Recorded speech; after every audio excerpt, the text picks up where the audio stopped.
आपण अत्यंत महत्त्वपूर्ण अपडेट पाहतो. हा व्हिडिओ आपण शेवटपर्यंत पाहावा. शाला प्रणालीत घरभाडे भत्ता याच्यावर 50% डीवर घरभाडे वाढले. फरक टॅब उपलब्धबाबत महत्त्वपूर्ण परिपत्रक निर्गमित झालेले आहे. परिपत्रकसुद्धा समोर पाहणार आहोत. हा व्हिडिओ आपण शेवटपर्यंत पाहावा. 14 फेब्रुवारी 2026.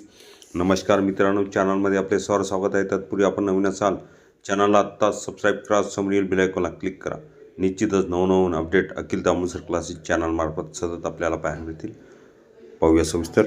महाराष्ट्र शासनाअंतर्गत कार्यरत असलेल्या शिक्षण संचालनालय माध्यमिक उच्च माध्यमिक महाराष्ट्र राज्य यांनी शाळा अर्थ प्रणालीत घरभाडे भत्ता याच्यावर फरकाचा स्वतंत्र टॅब उपलब्ध करून देण्याची मागणी केली आहे. या संदर्भात शिक्षण संचालक डॉक्टर महेश पालकर यांनी IIT मुंबई येथील अधिकाऱ्यांना देखील 13 फेब्रुवारी 2026 रोजी अधिकृत पत्र पाठवले आहे. पार्श्वभूमी काय? महाराष्ट्र शासनाच्या वित्त विभागाच्या शासन निर्णयानुसार जुलै 2024 पासून महागाई भत्ता DA 50% वरून 53% करण्यात आला आहे.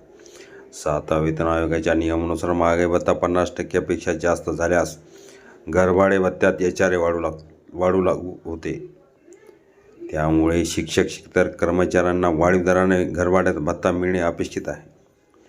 मुख्य अडचण काय? सध्या शाला प्रणालीमध्ये थकीत घरभाडे भत्ता फरकासाठी स्वतंत्र टॅब उपलब्ध नाही. त्यामुळे अनेक कर्मचाऱ्यांचे थकीत HRA बिल तयार होत नाही. फरकाची रक्कम वेळेत मिळत नाही.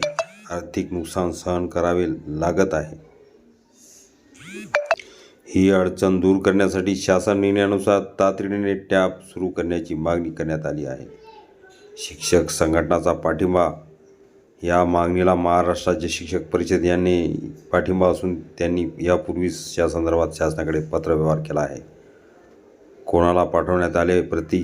या पत्राची प्रत पुढील अधिकाऱ्यांना पाठवण्यात आली आहे.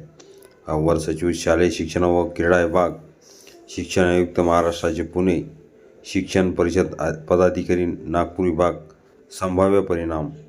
जर शाला प्रणालीमध्ये HRA फरकाचा टॅब उपलब्ध झाला तर थकीत भत्त्याचे बिल लवकर तयार होईल. शिक्षकांना आर्थिक दिलासा मिळेल. प्रशासकीय प्रक्रिया सुलभ होईल. वेतन वितरणास पारदर्शकता येईल. निष्कर्ष. घरभाडा भत्ता फरकाचा प्रश्न राज्यातील हजारो शिक्षक व कर्मचाऱ्यांशी संबंधित आहे. शिक्षण संचालनालयाने याबाबत पुढाकार घेतल्याने लवकरच शाला अर्थ प्रणालीत आवश्यक सुधारणा होतील अशी अपेक्षा व्यक्त केली जात आहे.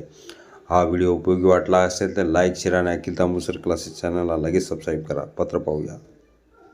घरभाडे भत्त्याचा एरियस मिळण्याबाबत आता महत्त्वपूर्ण आशा प्रलंबित झाल्या. 13/2/2026चं महत्त्वपूर्ण परिपत्रक. हे पूर्ण परिपत्रक अखिल तांबूसर क्लासेसच्या डिस्क्रिप्शन बॉक्समध्ये लिंक आहे, तिथून डाउनलोड करू शकता.